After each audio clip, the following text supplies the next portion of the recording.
March 13, And here we are. 2026.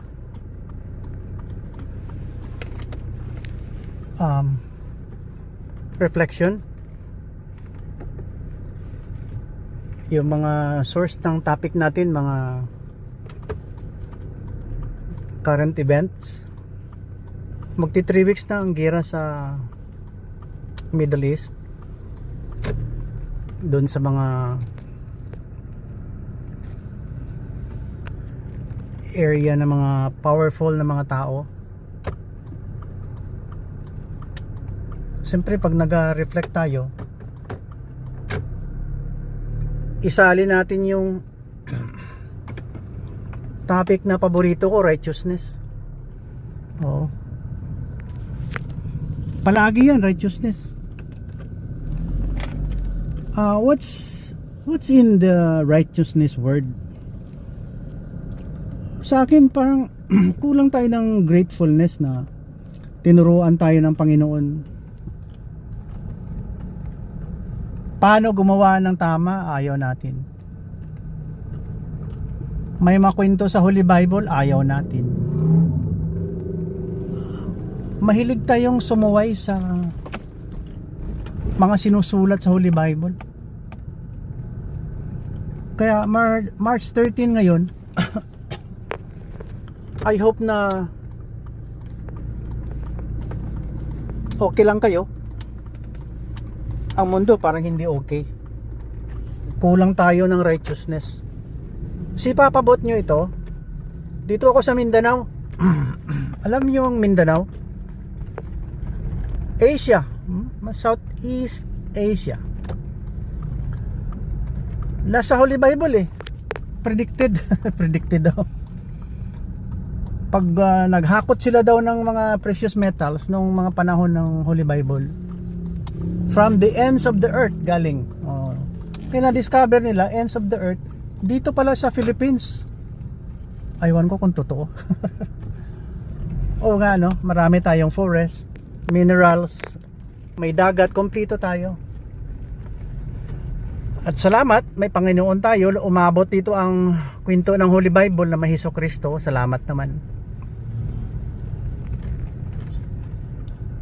Kaya balikan natin yung righteousness. Ngayong araw, Biyernes, no? May pasok. Ayan, may pasok, oh.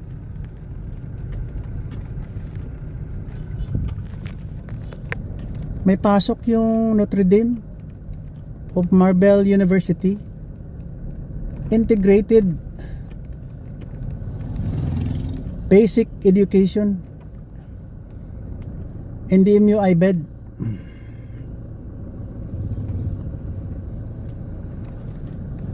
Maganda ang edukasyon, maganda ang Pilipinas, maganda lahat ang naituring natin na mamana sa mga nagturo sa atin ng science,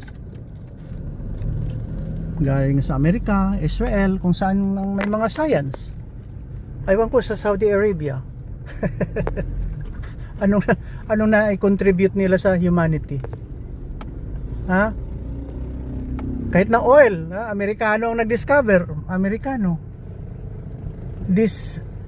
Desalination, yung dagat iniinom, nilalaba, Amerikano. Ano bang contribution ng diyan sa Middle East? Kung walang Amerikano nga, walang oil eh. Kaya yumaman kayo. Kaya sabi ko, righteousness, be grateful. We are not grateful enough na may nagtuturo sa atin, may mga utak na maganda, matalino. Sabihin nyo pa, patayin ang Amerika. Death to America, death to Israel. Death to the Christians. Hindi naman maganda. Balikan nyo nga yung aking vlog February 17 or February 16 about righteousness of Jesus Christ. Left the group kayo, ayaw nyo makinig eh. Isaan kayo? Ako nabubuhay lang ako at nagsasalita ngayon dahil iniipon ko. Kumukulikta ako ng oceans of information.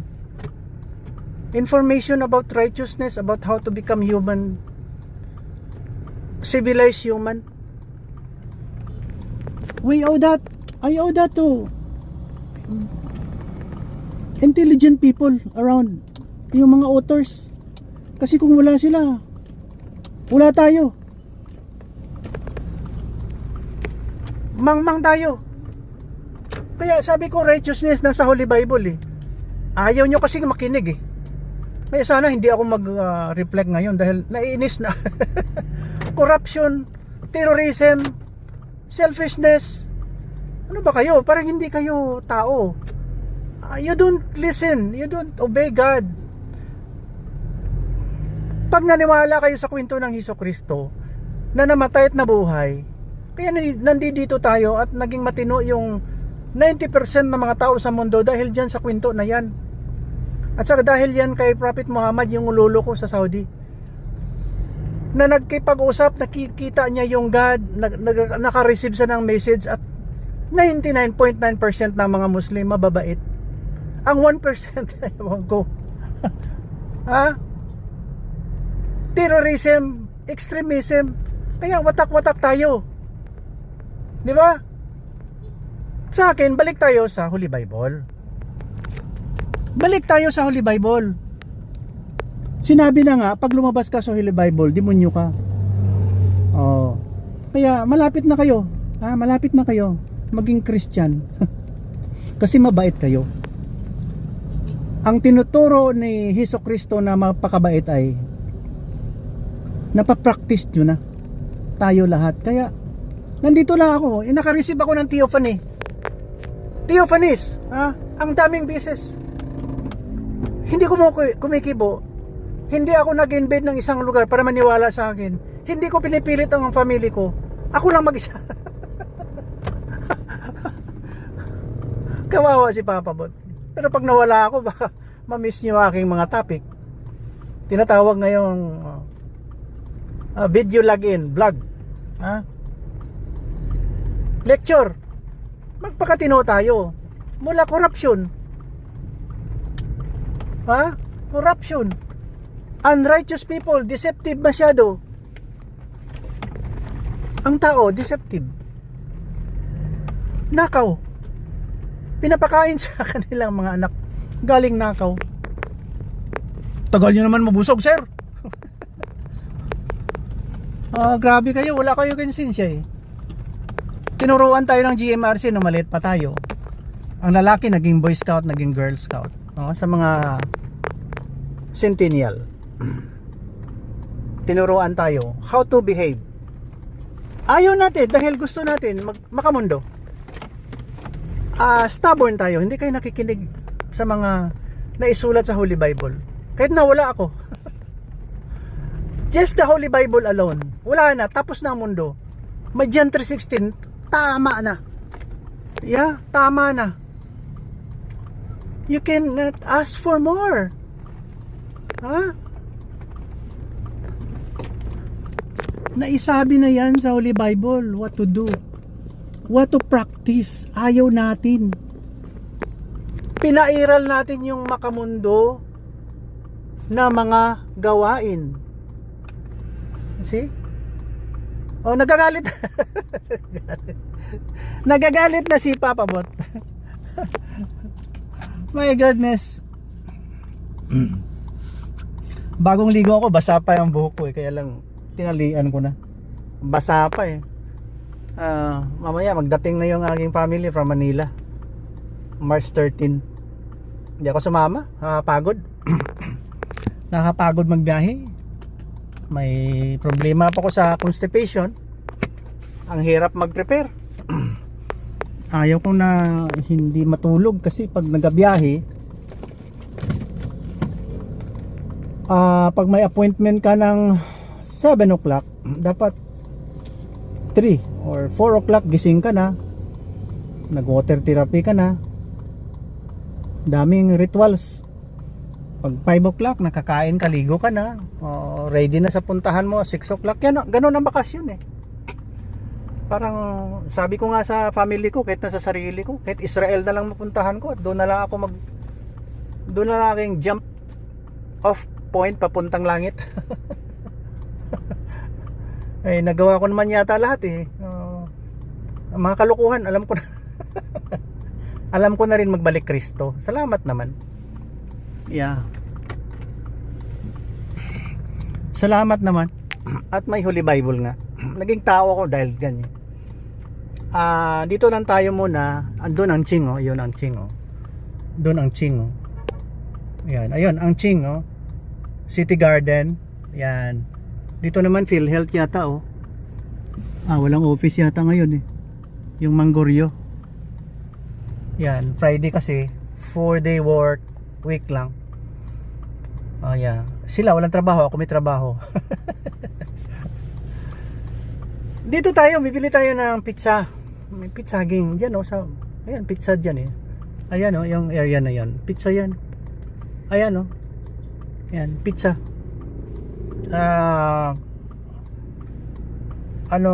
Abad Santos Street and Confessor corner.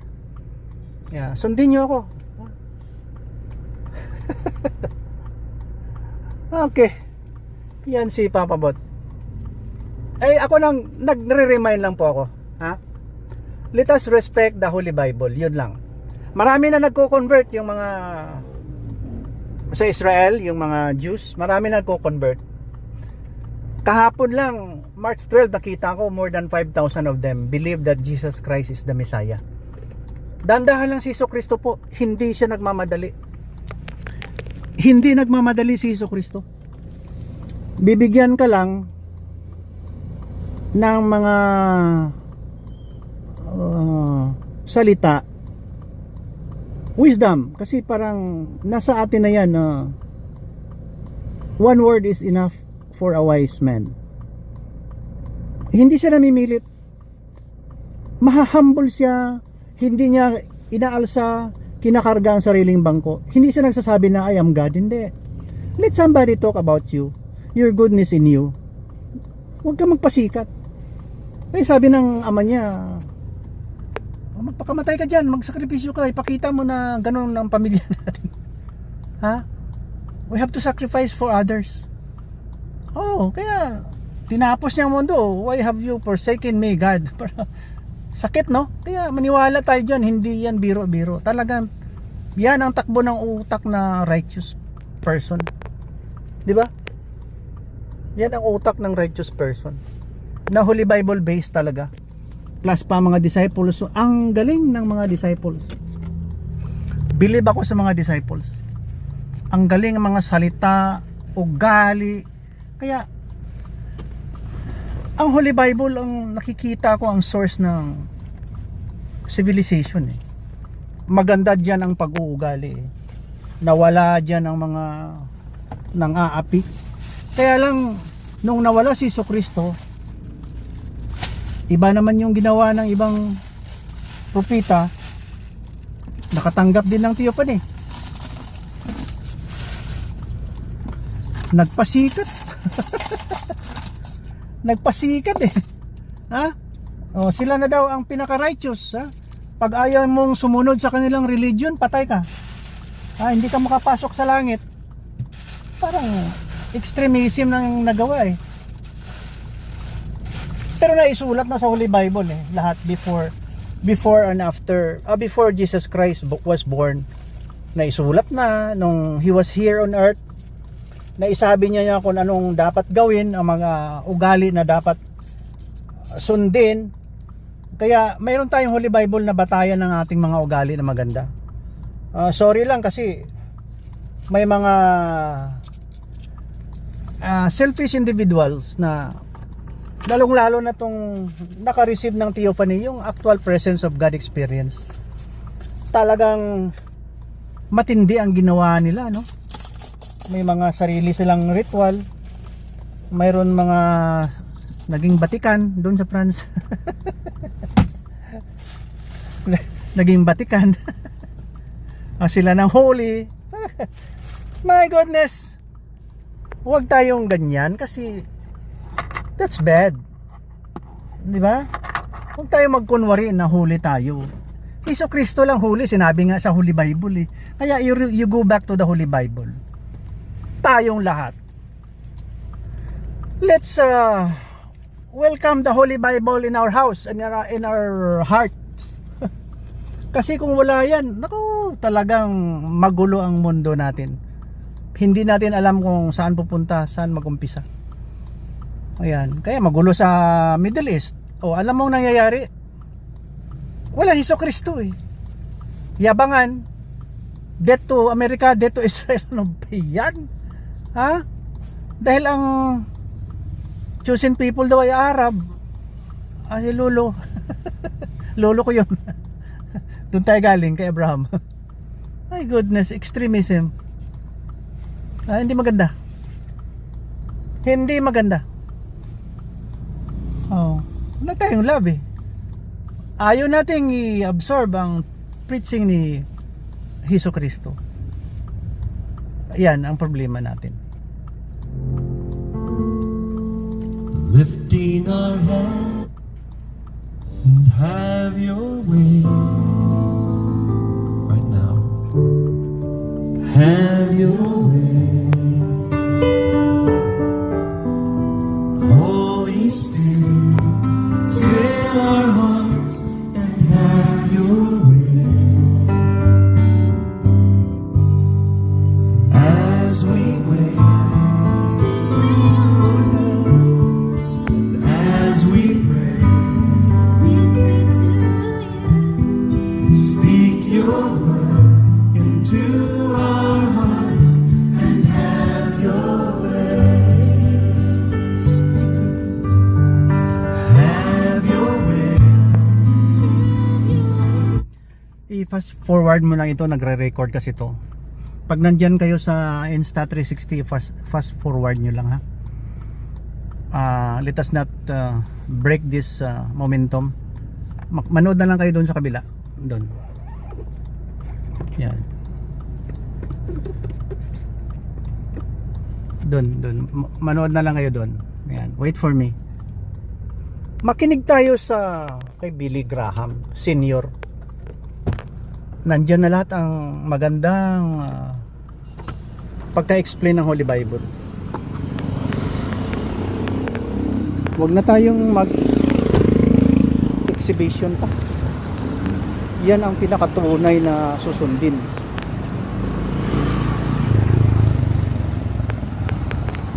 Tunay na aral. May turon saging. Tatlo lang.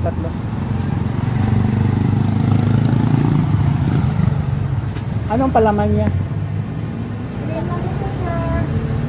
Langka? Lalang? O gani na may sagol? Ay, dugangan mo pa sang kwan. Duha ka rice. Rice turon.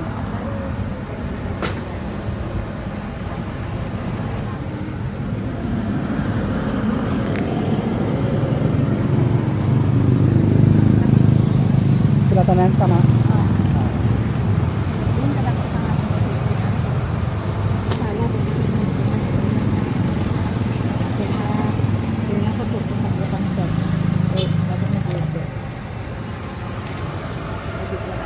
Ha? Ano?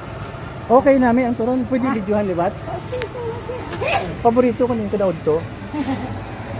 Well, di ko naga taon kanon. Kunod to. Puro na lang saging kag tinapay. Sa gabi naman ko makaon. Oo. Yung kanin, yung kanon. Lagi na sir kayo yung sakit. Para hindi magsaka ang sugar, di kung sige kanon ho. Kasi amo na lang ni. Mas ko na sir ang mas ang sugar. Oo. Muna nga daw turon lang kunod to. Kag ng biscuits lang. Oo. Wala man sa mga nagdyan na sa tuwan sa kain mo. Gani. Tiyan mo muna pagkaon sang tao sang una. Oo. Pwede na kung sabi na nang wala na luto. Oo. Amo na ginakaon sa mga tao sang una. Kung wala sila bugas. Sino si Nene? Okay ah. Okay.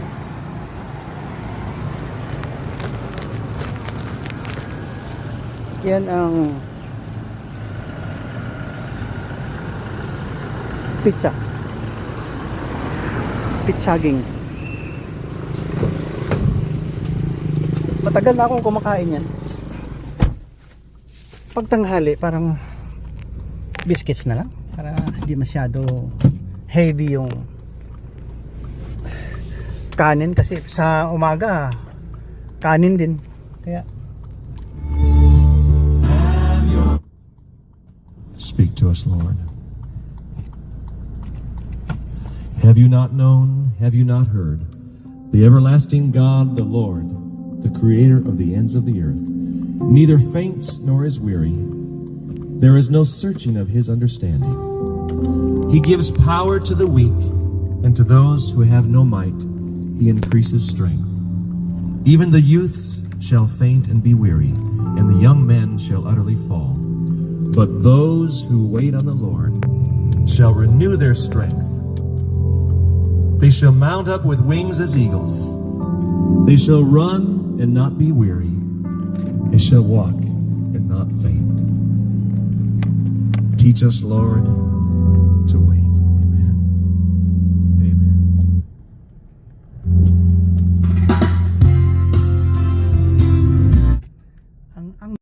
yan na lang, dito na tayo sa ating transaction. We arrive at our destination. God bless you and keep you. God shines his face on you and be gracious unto you. God turns his face upon you and give you peace. Yan, in Jesus name, amen. Dito na lang tayo muna. Hanap tayo ng ibang maparkingan o malayo. Masikip doon, masikip. Oo, masikip ang transaksyon natin kaya umiko tayo ulit. Okay, salamat sa panonood at pakikinig. Nawala yung isang cellphone, ewan ko baka napindot ko kasi busy. Nasa downtown tayo.